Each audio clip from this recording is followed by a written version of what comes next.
Bagaimana bisa? Ini yang saya mau ceritakan, ini bagian ketiga. Tahun 1848, ada seorang yang kaya, yang kerjanya sedekah, yang kalau di Bali namanya Frans Bambang Siswanto, gitulah. Kira-kira gitulah. Hobinya Frans apa? Hobinya sedekah. Dan Tuhan menjanjikan makin banyak kita memberi, makin banyak kita diberi. Sederhana aja.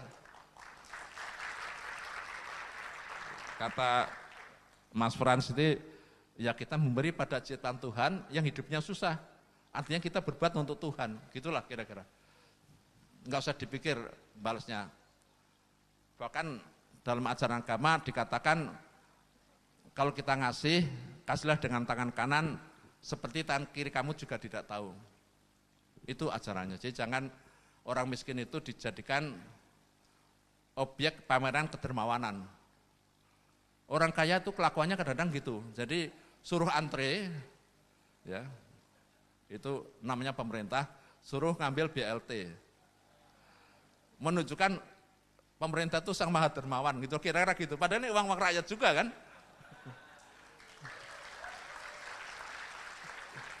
Masih ingat kan BLT? Apa itu? Bantuan langsung telas.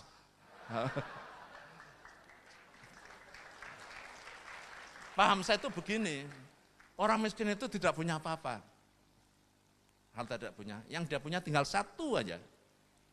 Yang kita tidak boleh mengambil yang milik, yang tinggal satu itu. Yaitu apa? Harga diri. Kalau disuruh antre gitu, desa-desaan, terinjak-injak, untuk menerima sedekah, nomor satu kita berbuat jahat, menjadikan orang miskin objek pameran kedermawanan. Kadang-kadang untuk tujuan politik, habis pemilu nggak ada lagi BLT kan? Betul nggak? Itu nggak boleh. Nah, orang ini, orang Inggris di kota Rochdale, namanya Robert Owen. Robert Owen berpendapat itu pada zaman masa awal kebangkitan revolusi industri di Inggris. Ini Bu Sulis ini lama sekolah di Inggris ini. Jadi koperasi itu bukan dari Indonesia Bu, ini dari Inggris ini. Jadi kita ini sebenarnya nyontek pemikiran dari orang lain. 1848, jauh sebelum revolusi Bolshevik di Rusia. Tapi dalam pikiran Robert Owen dengan Karl Marx itu beda. Kalau Karl Marx melawan kelas berpunya. Kalau Robert Owen enggak. Robert Owen itu membangkitkan kesadaran, pemberdayaan, perubahan dari dalam diri para buruh industri tekstil waktu itu yang dihisap oleh sistem kapitalisme di Inggris. Dia bikin koperasi, dia membantu. Tapi intinya apa? Tidak menjadikan orang itu objek pameran sedekah, dia membantu dengan pendidikan, dengan dukungan permodalan supaya dia itu bangkit melawan kemiskinannya. Membangkitkan dalam, inilah paham koperasi yang pertama digerakkan oleh Robert Owen. Gerakan Koperasi Internasional berdiri tahun 1895. Didirikanlah ICA. ICA ini beda dengan CIA, itu beda. ICA itu singkat dari International Cooperative Alliance. Kemudian dibikin federasi. Hari ini 80% orang dewasa di Inggris dikuasai oleh koperasi. Karena apa? Saya tanya sama rekan saya, menteri di Singapura, dia bilang, kalau nggak pakai koperasi, riskan. Singapura tidak bisa, we cannot afford untuk melihat instability of economy. Kalau koperasi, harga stabil, at cost. Karena koperasi dibangun untuk melayani anggota. Bukan anggota melayani koperasi, tapi koperasi melayani anggota. Apa dasarnya? Dasarnya adalah kesetaraan. Sama. Saya cerita sama Frans Joko, Kalau Anda kongsi sama Om Lim, Anda bukan apa-apa. Dia uangnya ratusan miliar, mungkin puluhan triliun, mungkin triliun. Franz Joko juga kaya, mungkin lebih kaya dia. Kaya hatinya maksud saya. Tapi kalau bikin kongsi susah. Tapi kalau bikin koperasi sama-sama satu suara, nggak usah khawatir.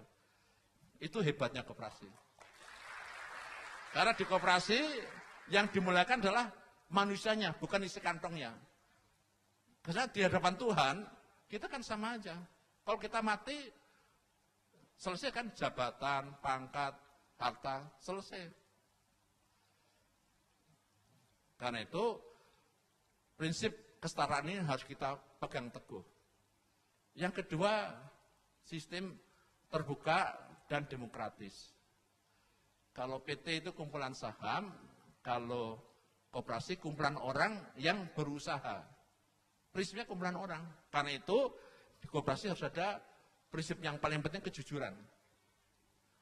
Kejujuran harus dijamin dalam suatu sistem modern. Sekarang ada teknologi informasi dan komunikasi, memungkinkan akses kepada informasi itu harus dibuka di web. Supaya orang itu percaya. Dan dasar koperasi itu harus selalu mengadakan pendidikan. Saya bertemu dengan teman-teman ini, saya tentu jauh lebih tua dari teman-teman, tapi saya melihat teman-teman ini mempunyai semangat yang membara, seperti isi dari Gunung Merapi gitu loh.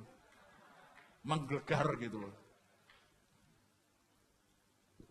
Dan saya ingin teman-teman harus membuktikan semangat kemerdekaan yang menciptakan kemartabatan bangsa, yang menciptakan persaudaraan, gotong royong, tanpa memandang perbedaan asal-usul, keyakinan, agama, suku, itu terwujud. Karena semangat Bhinneka Tunggal Ika yang menjadi komitmen kita, yang menjadi mandat kita untuk mendirikan negara Indonesia.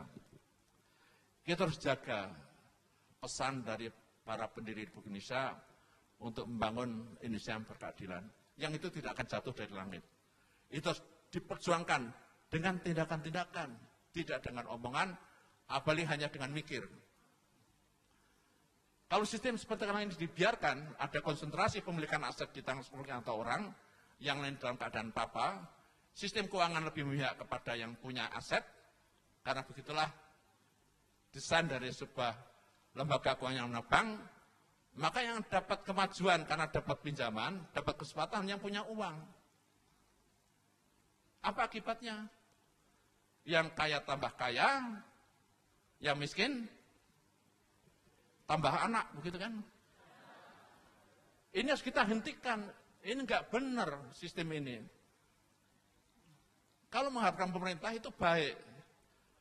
Tapi mungkin ya, saya ini bekas orang pemerintah, mungkin pemerintah lagi sibuk perkara lain. Ada Gayus, ada Sensuri, ada Kesultanan Yogyakarta di Ningrat. Jadi banyak soal pemerintah, kasihan juga pada pemerintah. Jadi kita membantu sajalah. Ini agenda nasional, kita mengembangkan satu sistem yang baru, yang saya bilang sama teman-teman, saya tahu teman-teman ini pernah mengerjakan kerjaan yang sulit sekali. Selamat berjuang. Assalamualaikum warahmatullahi wabarakatuh.